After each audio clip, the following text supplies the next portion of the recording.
Caros irmãos, saudações fraternais, sejam bem-vindos. Estejamos juntos com alegria e esperança, considerando que o mundo está bom e vai melhorar.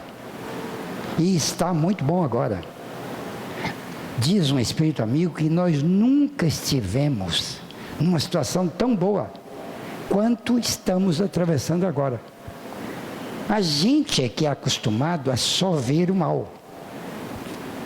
A gente vê muito mal, principalmente aqui no Brasil. O Brasil tem 10% de coisa ruim e 90% de coisa boa. Sabe o que é que nós vivemos falando? Que o Brasil está uma droga. Por causa dos 10%. Tem 90% de coisa boa acontecendo.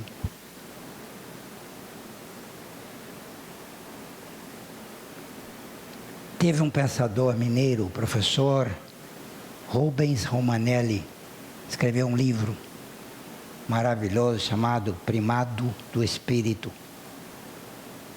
Você não acha para comprar. É livro esgotado.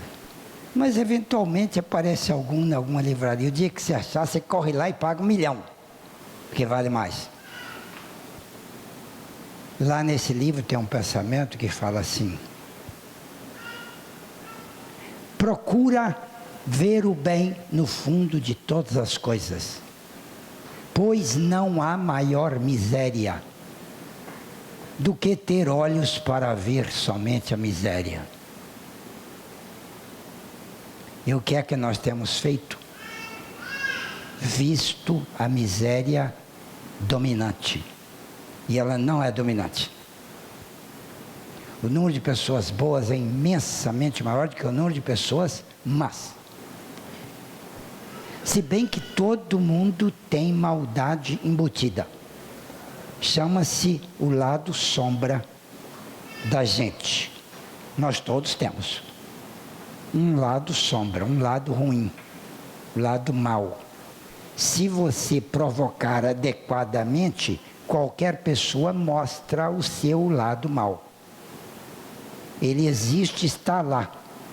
Civilizadamente, a gente esconde. De vez em quando, o lado mau da gente aparece e os outros estranham. Como se a gente devesse ser santo. Nós não somos santos. Nós somos gente comum. Estamos perambulando aqui pelo mundo afora em busca de condições de melhorar a situação de bom ou mau sujeito. Porque nós somos os dois. Nós temos um lado sombra e um lado luz. O lado sombra nosso é capaz de ser maior do que o lado luz. Nosso quer dizer de qualquer um.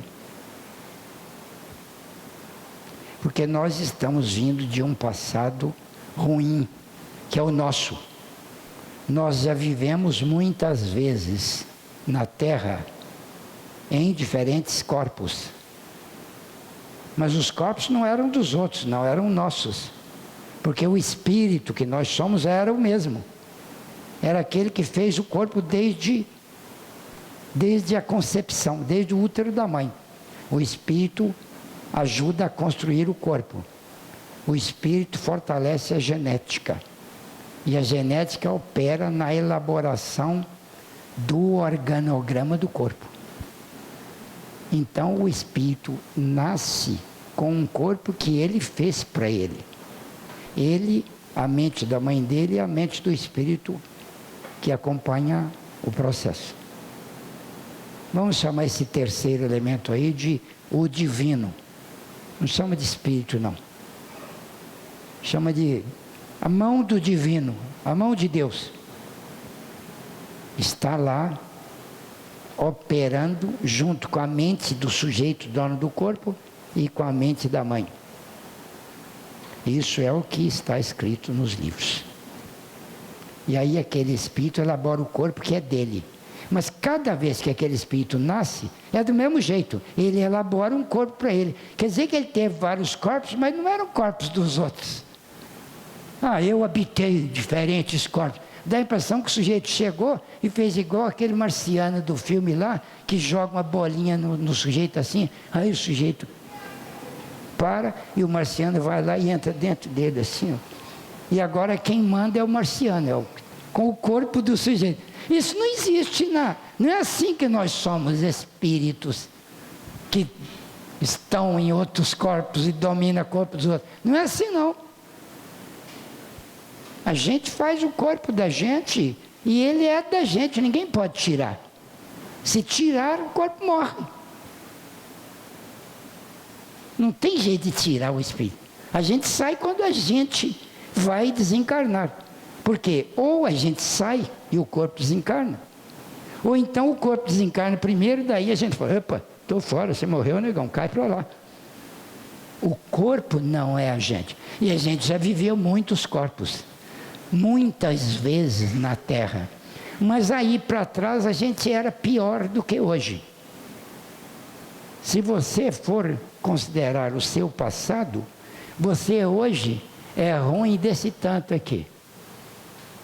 No passado, você era ruim desse tanto aqui.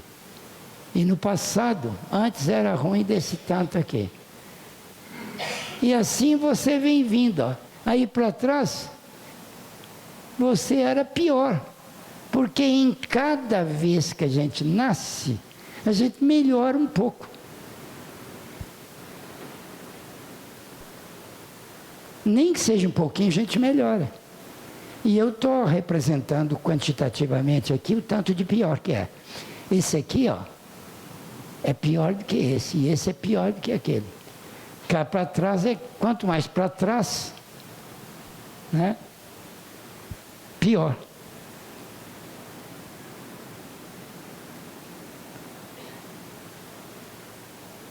E a gente vem melhorando com o tempo. Quer dizer que hoje, no nosso hoje aqui, ó, a gente não é só o que é hoje. Porque estas pessoas aqui que a gente foi no passado não estão mortas. Elas não são pessoas, mas são personalidades. E a personalidade fica arquivada no sujeito que está aqui, ó. Esse espírito aqui, ó, contém todas as personalidades para trás aí, ó. Isso vai longe, né, ó.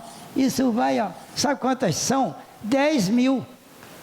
De acordo com os relatos, nós já vivemos 10 mil vezes. 10 mil vidas aqui na Terra. Em pouco mais de 1 milhão de anos. Pouco mais. A gente não sabe quanto mais de 1 milhão. Porque não tem relato científico sobre isso.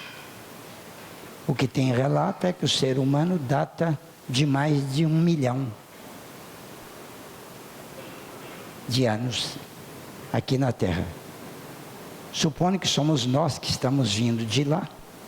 A gente estava lá. Ah, mas não tinha 1 milhão de pessoas naquela época. Não tinha encarnado, mas desencarnado tinha. E eles iam trocando, né? Então são os mesmos, não tem dúvida. Quer dizer que, hoje em dia, o seu hoje, o seu eu, hoje,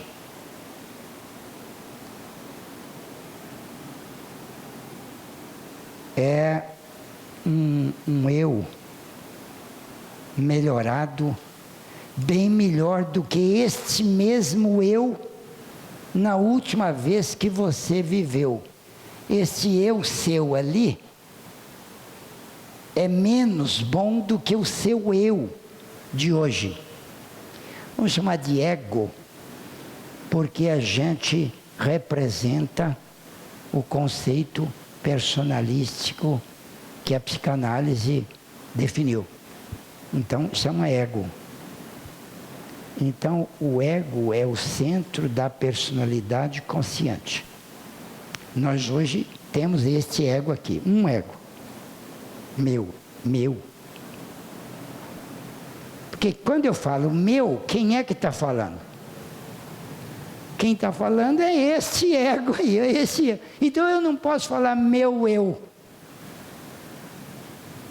Seria a mesma coisa da minha mão falar minha mão.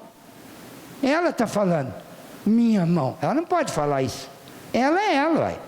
Ela não pode falar que ela tem uma mão. Ela é. Então eu não posso falar meu eu. Minha alma. Não posso falar isso. Meu espírito. Eu não posso falar isso. Porque eu sou isso. Pois bem, então o ego que a gente é hoje é diferente do ego que a gente era ontem. Ontem que eu falo é na última encarnação. Na outra encarnação. Aquele ego lá era menos do que esse daqui em conhecimento e em aquisição de valores morais. Era diferente. Mas aquele ego que a gente foi ali, ego, né? Aquele ego anterior, sempre tem cada encarnação, a cada nova encarnação, o ego é diferente do outro. Então vamos chamar de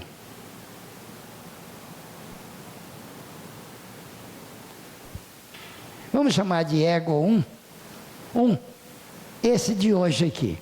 E 2, o da última encarnação. Ego 3, o da outra para trás. Ego 4, ego 5, o da outra. E vai por aí afora. Então, a cada nova encarnação, o ego se transforma e é um pouco diferente. É melhor. E é um pouco diferente. Mas aquilo que era, por exemplo, o ego 5, ele não desaparece, ele está registrado. E fica registrado naquela personalidade que a gente foi lá atrás, na quinta encarnação para trás. Então, quando eu parti para ego 4, o ego 5 estava lá. E agora começou a ser construído o ego 4. E o ego 5 estava lá. O ego 4 é diferente do ego 5, mas a individualidade é a mesma. Então aqui a gente tem que estabelecer a diferença entre individualidade e personalidade. Individualidade é o sujeito. E personalidade é aquilo que ele funciona durante uma existência. Por exemplo, qual é a minha personalidade hoje? Hoje eu sou... Bom, sou não, né? Eu fui professor e a minha personalidade de professor tem uma série de características. Então, o que mais me caracteriza nesta existência é essa personalidade de professor. Mas na encarnação anterior eu não era professor, eu não sei o que eu era, ninguém sabe o que era. Mas a gente inventa, né? Para conversar, né? Então na encarnação anterior eu era carpinteiro. Então eu tinha uma personalidade de carpinteiro. Para trás eu era carvoeiro. Na encarnação aí de trás, né? Lá no sul da Inglaterra, morava lá naquelas minas lá e vivia afundado lá na terra, arrancando carvão da terra. Depois na de trás eu era carroceiro. Por exemplo, estou criando umas encarnações boas aqui, né? Carroceiro, então eu tenho aquela personalidade de carroceiro, depois de carvoeiro, depois de carpinteiro, depois de professor, depois vou ser, o que eu quero ser? Vendedor, depois na outra, comerciante, depois escriturário, depois secretário, lá para frente, né? Não importa o que a gente é, importa o que a individualidade, que é a mesma. A individualidade do carpinteiro, do carroceiro, do carvoeiro, do secretário, A individualidade é a mesma, é a personalidade que é diferente. Ficou claro isso? Pois bem, então durante as encarnações, a gente vai acumulando personalidades. E em cada oportunidade, a gente deve melhorar um pouquinho. O tanto que der para melhorar. O bom mesmo era melhorar bastante, né?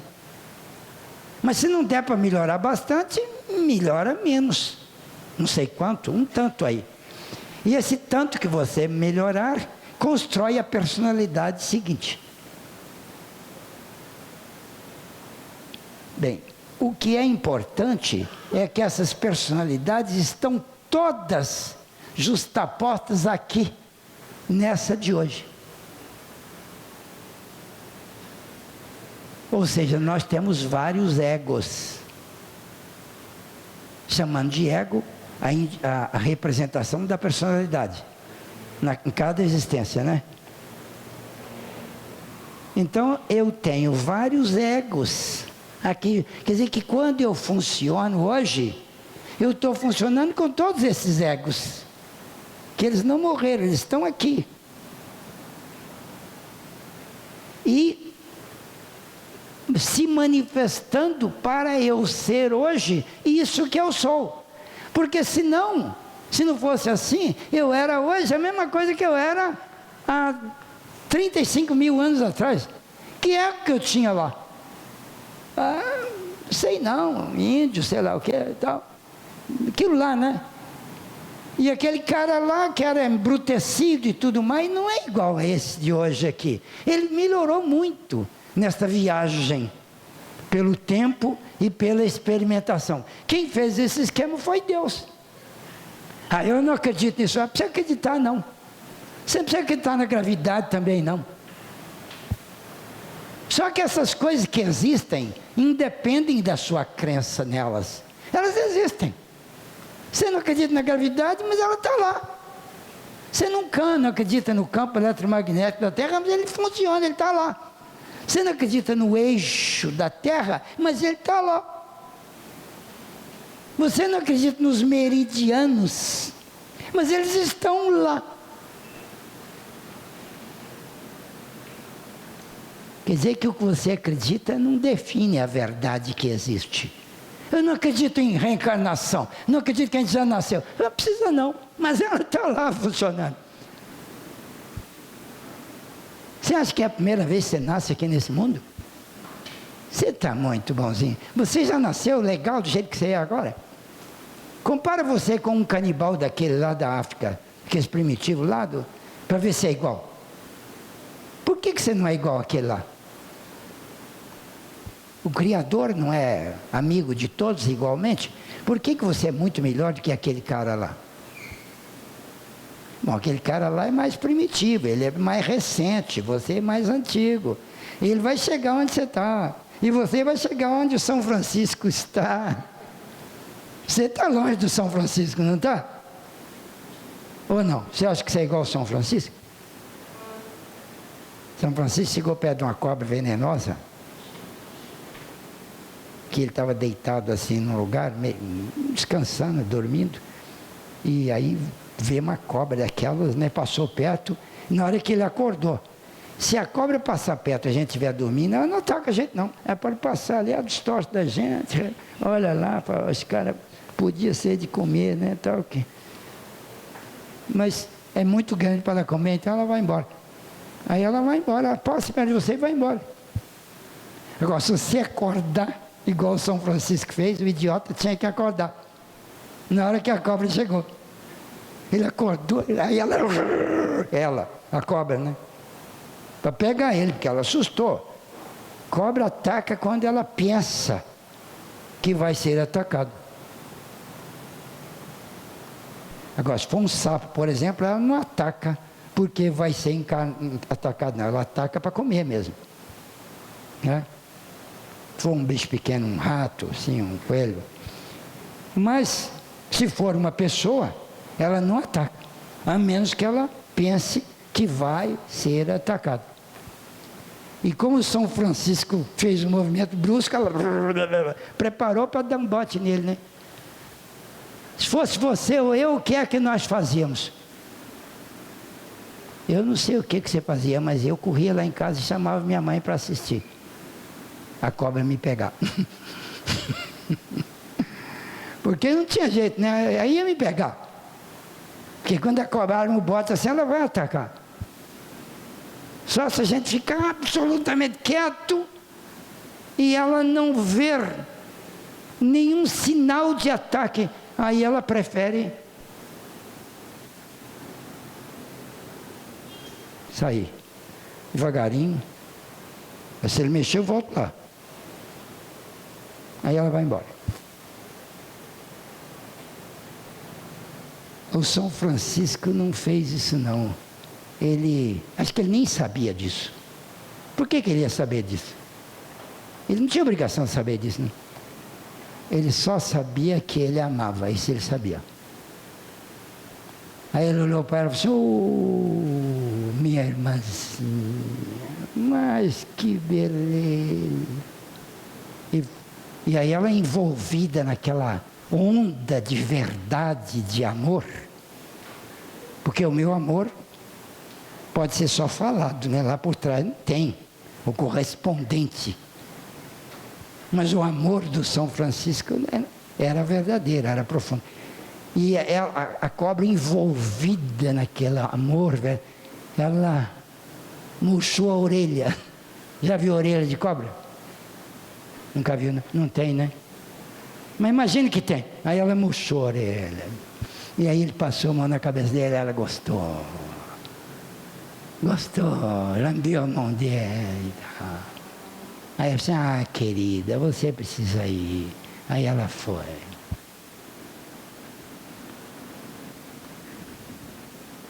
Por que eu estava falando isso, hein? Hein? A evolução para chegar no São Francisco, né? Quer dizer, você não é o São Francisco. Ou é? Você acha que você faz isso com cobra?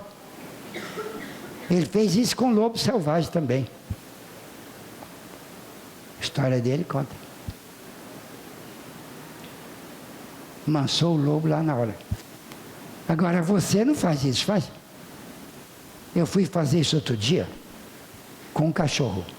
Eu cheguei no lugar, tinha um cachorro lá, bravo. E na hora que eu ia ser hóspede lá na casa. Na hora que eu fui entrando assim, o cachorro, perto do dono, o dono estava aqui, o cachorro estava lá de lado de uma cerca, de uma grade.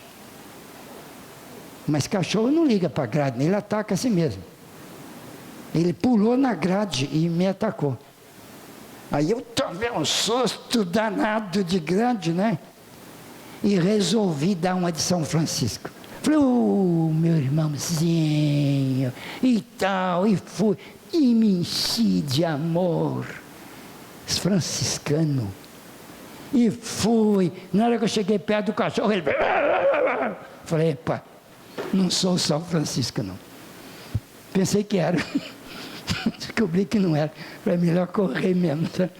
Deixa esse cachorro para lá, esse negócio de São Francisco não funciona, não. Não dá uma de São Francisco por aí, não. Se chegar um perigo, você cai fora. Vai que você não é o São Francisco, né? Então, não tem jeito de improvisar aquilo que a gente não é. Você não pode tentar ser o que não é. Nem o divino pede a você para você ostentar competência que não tem. Então nós temos que marchar passo a passo na linha evolutiva. Uma encarnação cheia de ruindade, depois uma outra com menos ruindade, menos. Nós temos que zerar a ruindade.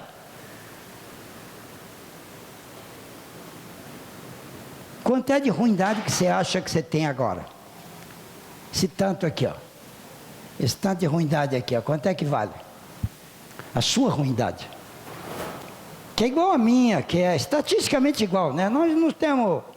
A diferença entre nós não tem jeito de saber. Não, você é muito mal. Falei, não, você tem mostrado muita maldade. Mas eu não sei se você é mais do que eu. Eu não tenho mostrado. Vai que eu ando escondendo. Ninguém sabe o que o indivíduo é. A gente avalia pelo que ele mostra ser. Mas ele pode mostrar muito menos do que é. E a gente está lendo errado, então. A gente pensa que a pessoa é boa e ela pode ser péssima. Aquilo que ela está mostrando é um esforço do lado bom dela. Porque ela tem um lado bom também. Entende? Então nós temos que zerar a ruindade. É para isso que a gente vai nascendo. Agora eu vou fazer outro esquema aqui. Vou fazer um esquema aqui. Um outro esquema aqui. Outro esquema aqui.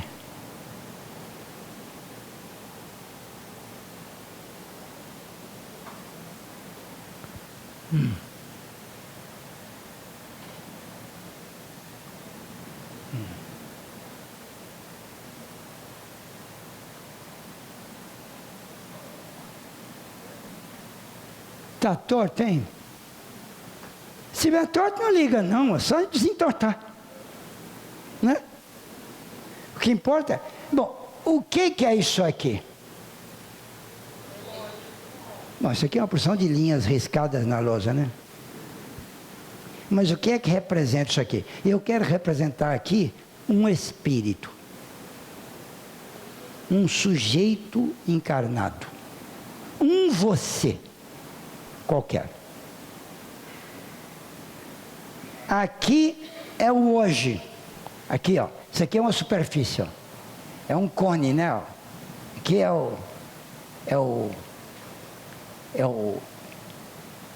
é a abertura do cone. Aqui é o vértice, né? Lá é a abertura. Então, a abertura do cone é lá. E você, isso aqui é uma superfície. É como se fosse uma folha de papel. Isso aqui é a sua atualidade, é você hoje. Agora, abaixo do hoje, tem o ontem. O ontem é na encarnação passada. Eu vou representar a encarnação passada aqui menor.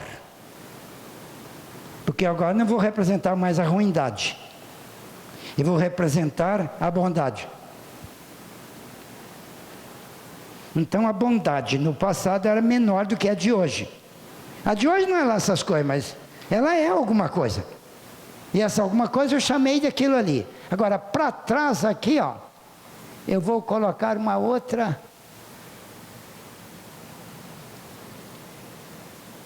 personalidade. É a outra encarnação, a encarnação anterior. Aqui, ó, ela vai lá daquele lado lá, ó. Aí, ó. Por baixo assim, ó. Tá vendo? Agora você vem com um outro prato e põe por baixo, e um outro prato e põe por baixo. E quantos pratos você vai pôr aqui? Você vai pôr um tracinho desse aqui, ó, para cada encarnação que você teve, ó. Aqui é a anterior, aqui é a anterior, aqui é a anterior, né? E aqui é as outras, ó. Aqui, ó.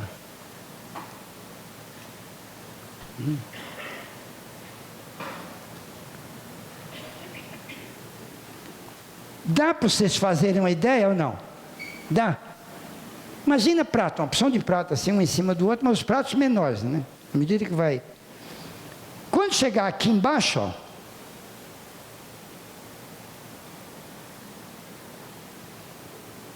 está bem perto de quando você começou a existir. Aqui no zero é quando você foi criado. Quando é que foi isso? Ano passado, assim não? Há uns 10 anos, uns 200 anos você foi criado. É isso ou não? É ou não? Como é que você sabe que não é? Fala. Eu hoje falei aqui. Mais ou menos.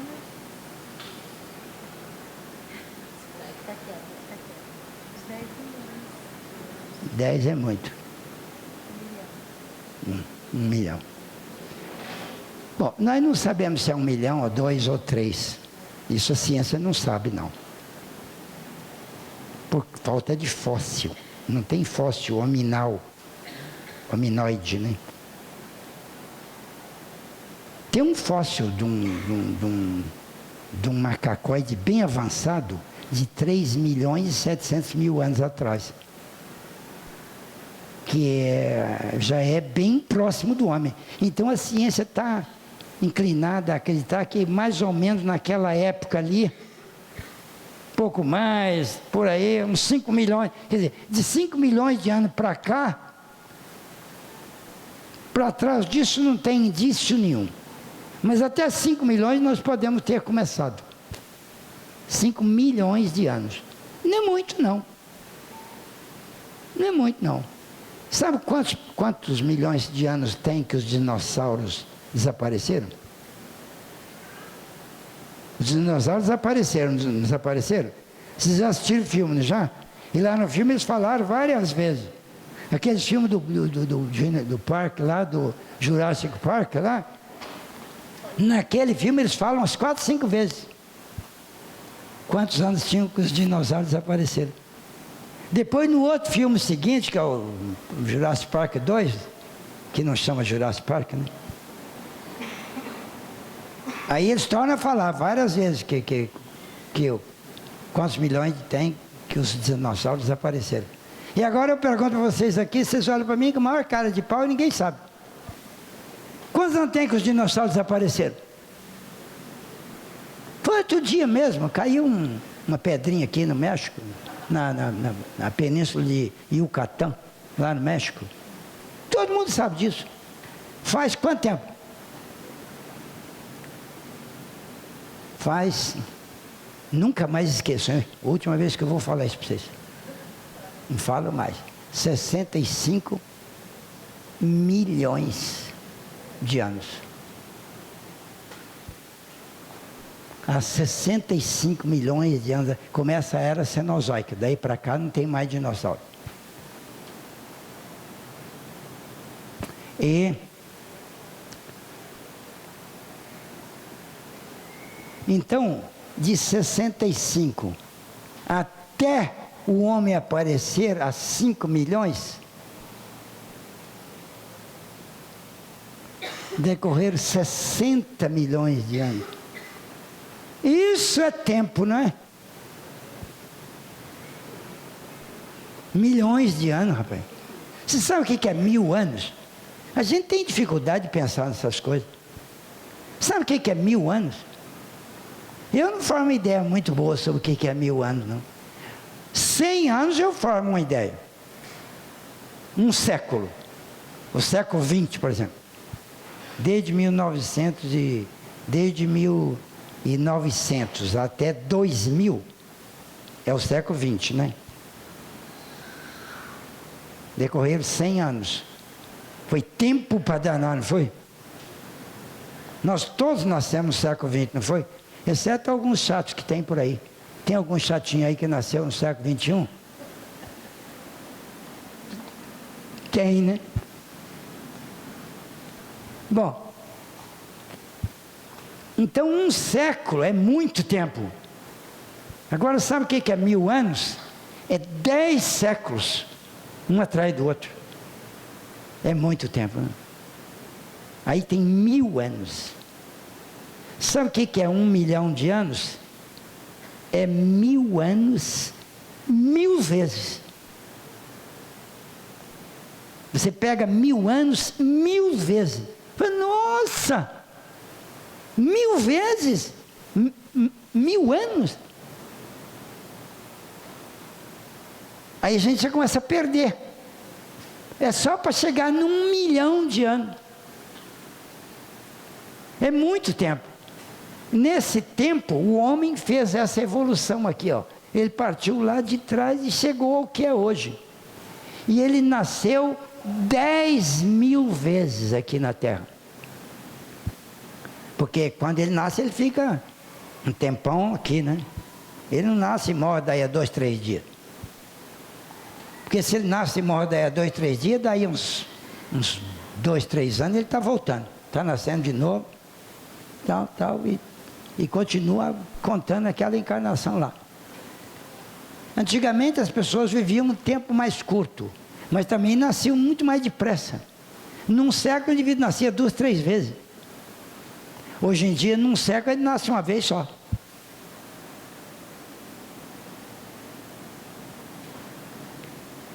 Então, deu tempo para o homem. Bom, o homem começou aqui. Digamos que é 1 milhão de anos. É mais do que isso. Mas digamos que é 1 milhão. Só para a gente poder conversar. Senão não tem conversa, né? Só para poder falar. Então, o homem começou aqui, ó. Ele teve a primeira encarnação, depois teve a segunda, depois teve a terceira, depois teve a quarta, depois teve a quinta. Não é bem assim não, porque senão daqui um pouquinho ele tem umas 15 e já chegou lá. É 10 mil que vai caber aqui dentro. Bom, em cada encarnação dessa, ele construiu um ego. Ou seja, uma personalidade. Ele formou uma personalidade. Na encarnação seguinte, ele vai construir uma outra personalidade e vai ser um outro ego. Chamando de ego só a personalidade de cada encarnação. Porque a individualidade é a mesma. É o mesmo cara. A individualidade, está claro isso, não está? Está claro? Não está para todos não? Está claro? Bom, se não tiver otimamente claro, se tiver uns 35% de gente aí acompanhando, já é uma margem melhor do que eu posso esperar, né? Eu tenho que falar esperando que todos compreendam, mas eu sei que talvez nem todos compreendam. Mas eu não estou rebaixando as pessoas, porque não está entendendo, não é culpado de não estar entendendo. Não entende hoje, não vai entender melhor mais para frente. Bem, ocorre que cada um dos egos vai interferindo na existência do ego seguinte. De modo que hoje, essa nossa personalidade aqui de hoje, ó, que é o ego aqui hoje, ó, eu falei para vocês que eu era carvoeiro, era carroceiro, na outra encarnação eu era pedreiro, na outra eu era charreteiro, que esse troço lá, né? E hoje, eu não sou nada, eu sou né? Fui, agora já não sou mais. Professorzinho de interior. Mas professor. Então, essa personalidade de professor fica influenciada por todas as personalidades para trás aqui, ó. Toda essa cambada aqui, ó, influi em mim, ó, hoje, ó. Toda essa turma aqui, ó.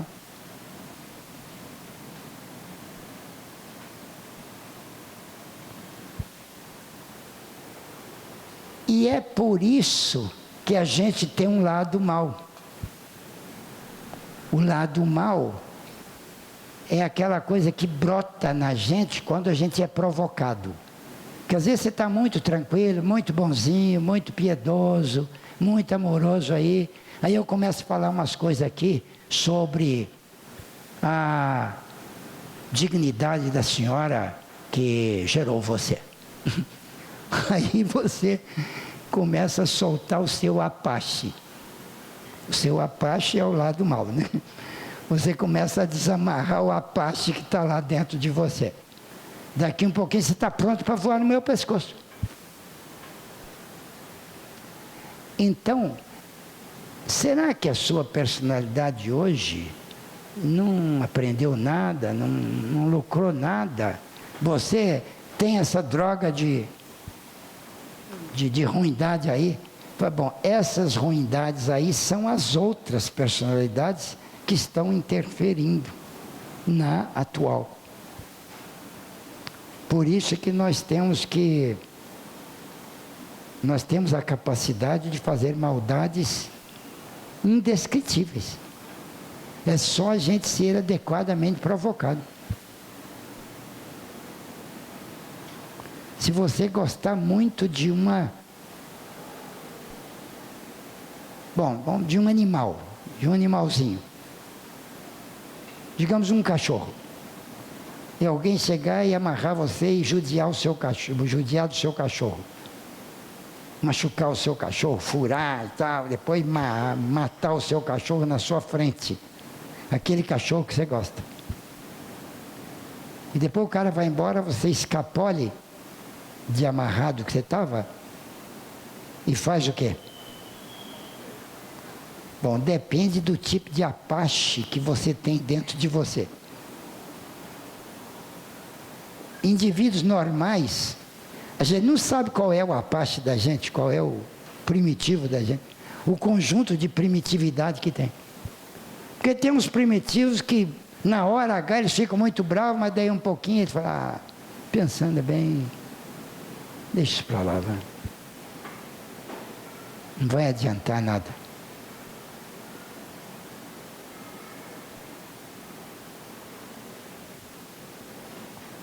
Aí você resolve deixar para lá. Mas tem outros tipos de índole de pessoas, onde o indivíduo fala, não, eu vou atrás dele, eu vou atrás dele.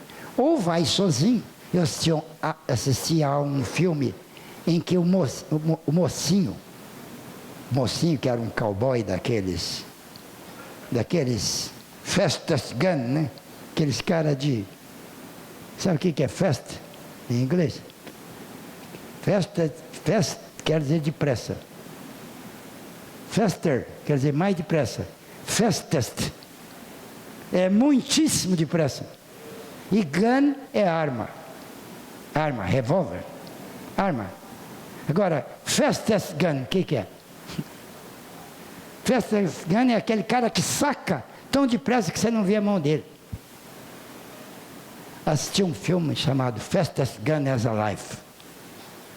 Falei, nossa, esse deve ser bom. E fui ver o filme. Era bom mesmo. Nossa, que filme. Bom. O cara falava para você assim, pega um copo d'água aí. Copo aí, cheio d'água. Agora, quando eu falar agora, você solta o copo. Aí ele ficava ali, assim, agora o sujeito soltava o copo e ele sacava e atirava no copo caindo. E acertava, despedaçava o copo antes dele chegar no chão. Fastest gun.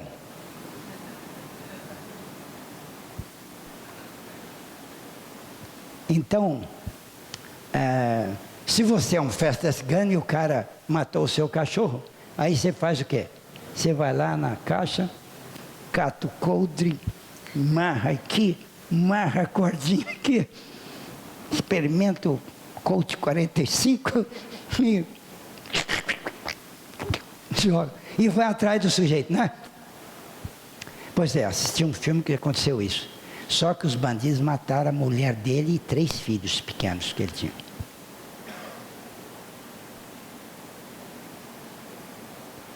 E ele escutou um barulho, uns tiros, umas coisas, e ele veio a cavalo, galopando, né? Gastou uma meia hora de galope, uns 40 minutos. Na hora que ele chegou em casa lá, já estava tudo acontecido, os bandidos já tinham ido embora. Aí ele chorou, enterrou a família, chorou, foi lá na caixa, pegou um coach. Filmão esse, hein? Pegou o cavalo e foi atrás dos bandidos. E durante o filme ele vai pegando um por um daqueles bandidos. Mas quando ele pega, ele não dá um tiro só, não. Porque isso irrita muito a gente que está assistindo o filme. O bandido faz uma ruindade danada com os parentes da gente. E na hora que a gente pega ele, dá um tirinho nele, ele cai morto lá e acabou. Estou frustrado, não era isso que eu queria. Olha o nosso lado Apache aí. O seu lado Apache não aparece quando você assiste filme, não? Parece, né? O meu lado Apache queria que ele pegasse os 3 bandidos. E ele pegou. Teve um que ele pegou O bandido atirou nele e tal. E ele escondeu daqui. Até quando as balas do bandido acabou, ele correu atrás, laçou o bandido. Pendurou pelas duas pernas, assim,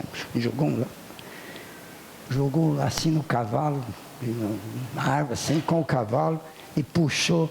O bandido ficou pendurado. Ele foi lá, tirou a camisa do bandido, pegou um chicote que ele tinha e deu uma surra no sujeito. E quando ele deu uma surra no sujeito, sabe o que eu fiz? Eu fiquei, desgraçado. Eu. Depois que acabou o filme, eu falei, nossa, eu sou um Apache puro, eu não tenho um lado Apache, não, eu sou o próprio. Porque eu gostei dele ter batido naqueles bandidos. Deu uma surra no bandido, depois cortou a corda, o bandido caiu de ponta cabeça lá e tal. Não morreu não, mas tentou pegar uma arma. Aí ele estava de costas assim, ó. Na hora que o bandido pegou a arma que ia atirar nele, ele pegou a arma e assim. Aí o bandido morreu, ele foi embora. Falei, como é que ele sabia que hora que o bandido... Cinema, né? Eles fazem as coisas do jeito que a gente gosta, né? Eles sabem fazer, pode fazer, então faz. Do jeito que a gente gosta. Ele pegou os 3 bandidos, cada um de um jeito mais notável. E voltou. Voltou para casa. Quando ele voltou para casa, aí...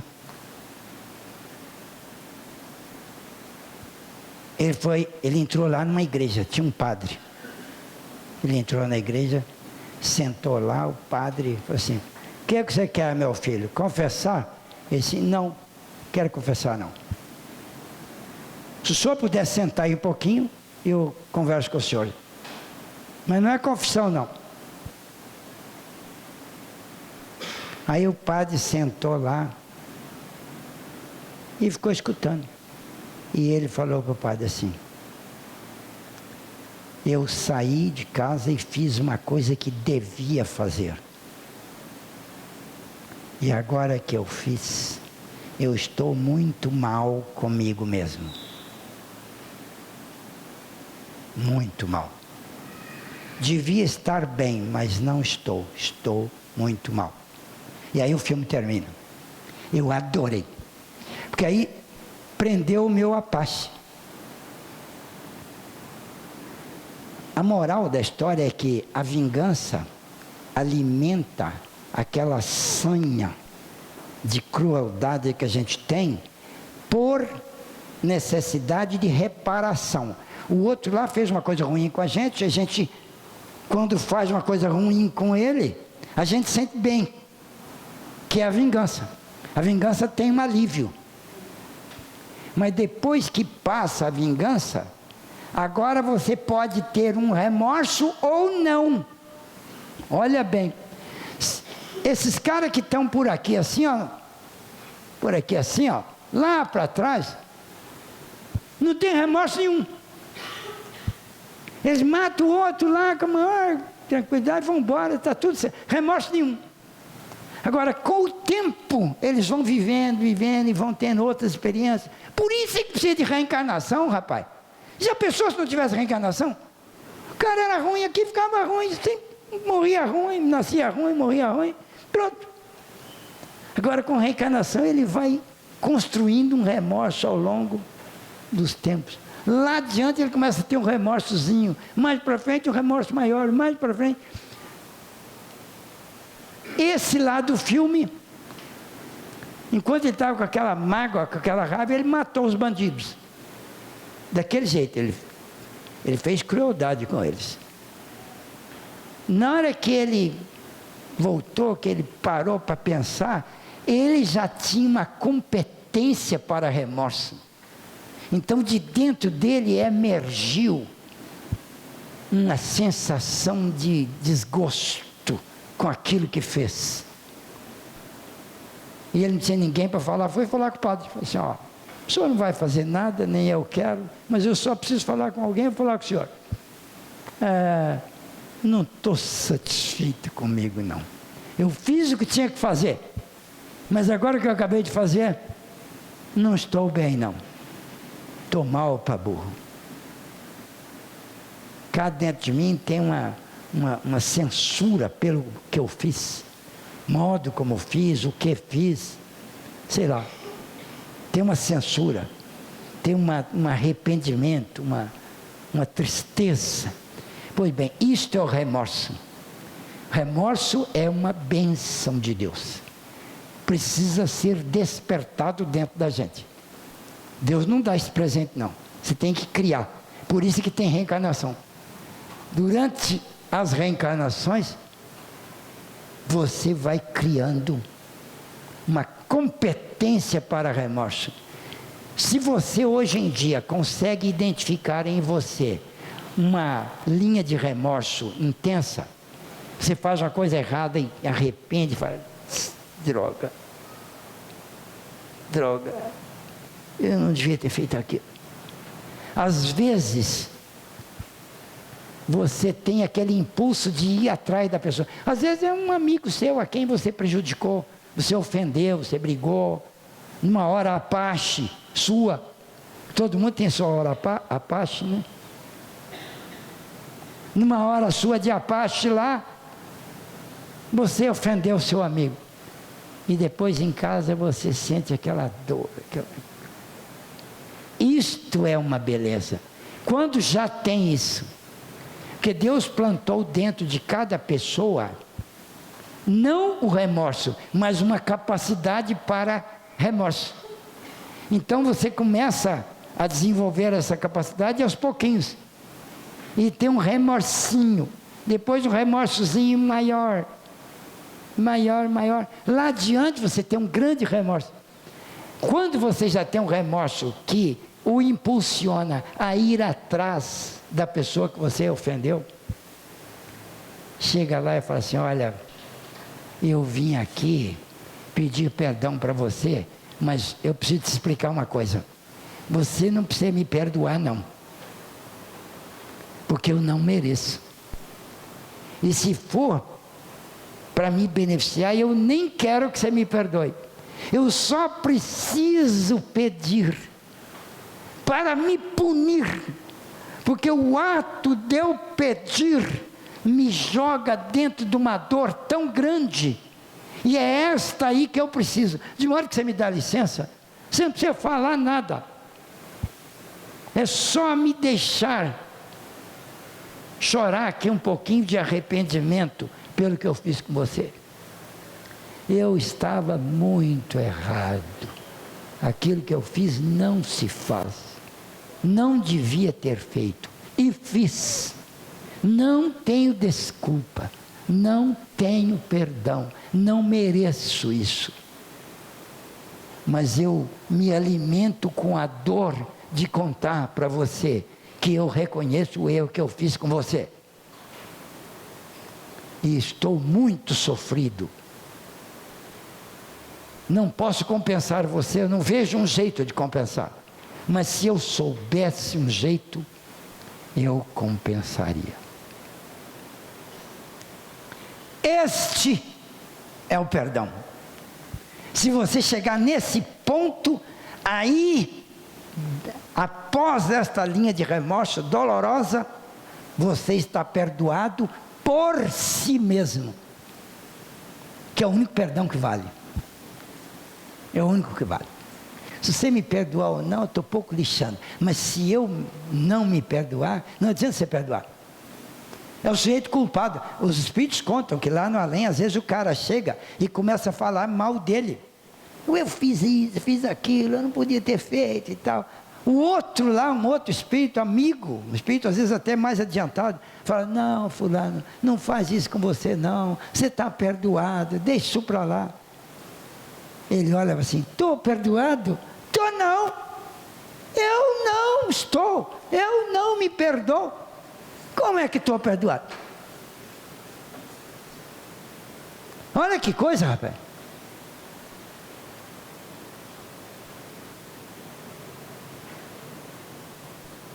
Então, esse negócio de reencarnação é um recurso que Deus arrumou para o homem construir valores. E esses valores não podem ser construídos a curto prazo. 100 anos, 200 anos, 300 anos, não é suficiente.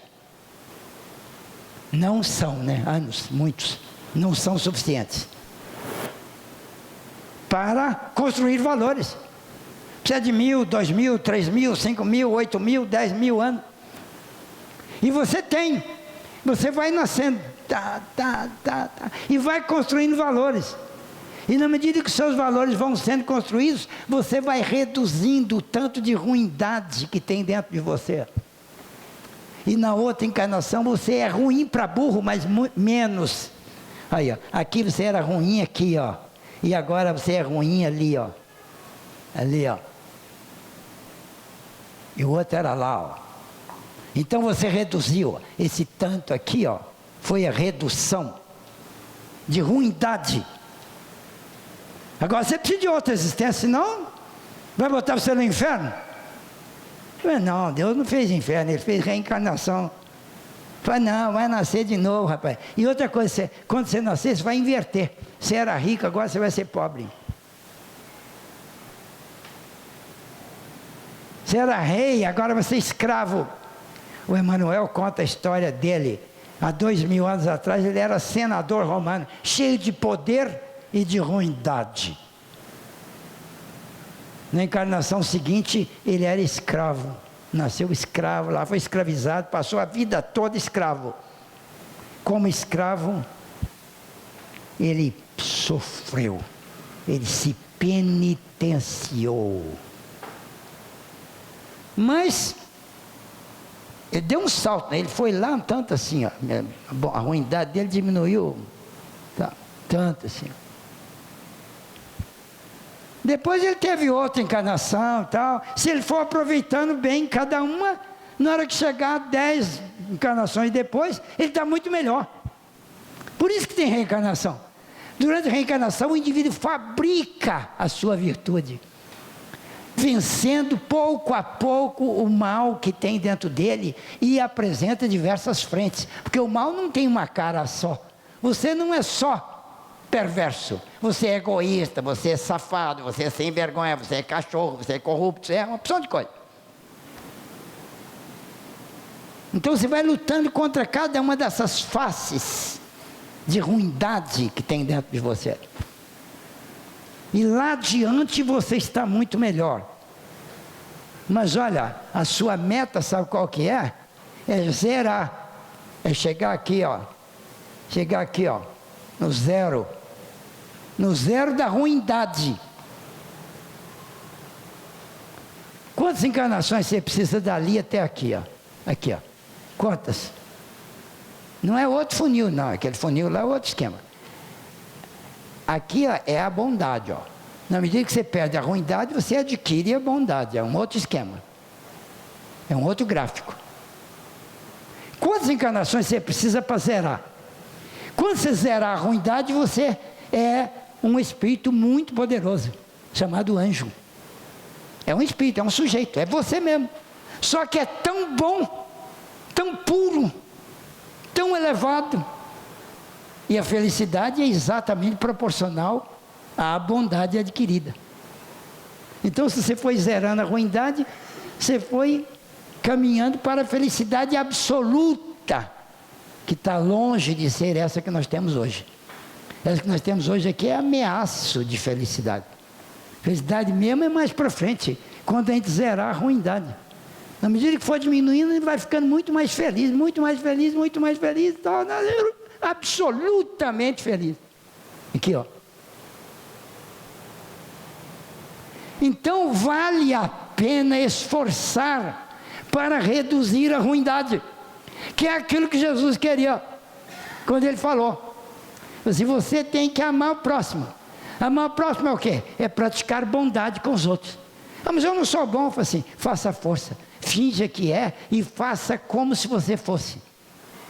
Você é ruim, mas dá um pouquinho de comida para o pobre, dá uma camisa velha para o outro, e vai coisas boas assim que você consegue Eu não quero que você vire santo de uma hora para outra, não. Você tem 10.000 encarnações para você fazer isso. Mas comece agora, porque talvez as suas 10.000 não sejam necessárias. Basta 5.000, 3.000, 1.000, 800, 500 encarnações, 30 encarnações.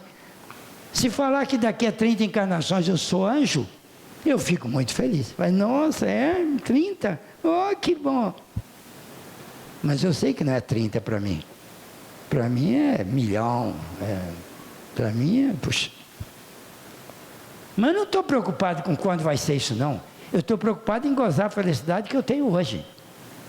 Eu hoje já sou muito mais feliz do que eu era há 10 anos atrás. Muito mais. E há 10 anos atrás eu era muito mais feliz do que eu era há 20 anos atrás. E há 20 anos atrás eu era muito mais feliz do que eu era. A minha felicidade mesmo começou depois dos 45 por aí, 50. Já tem uns quase 50 depois disso, né? Já estou perto de 100. Então, eu estou melhorando em termos de satisfação pessoal. Mas eu não melhorei a virtude, não. Eu não sei como é que é isso. Vai melhorar mesmo na outra encarnação, na outra. Milhares aí para frente. Eu não tenho pressa, não. Do jeito que está agora, está bom. Porque a minha vida não mudou nada. A única coisa que mudou foi a minha maneira de interpretar a vida. De tanto eu falar essas coisas, eu fui aprendendo a interpretar de um jeito que convém. Não convém fazer nada contra os outros. Nada. Não convém, porque estraga a minha paz. Agora, convém fazer tudo que eu puder a favor dos outros. Isso beneficia a minha paz. Agora, se eu tiver certeza disso, eu vou fazer força de verdade. Se eu não tiver certeza,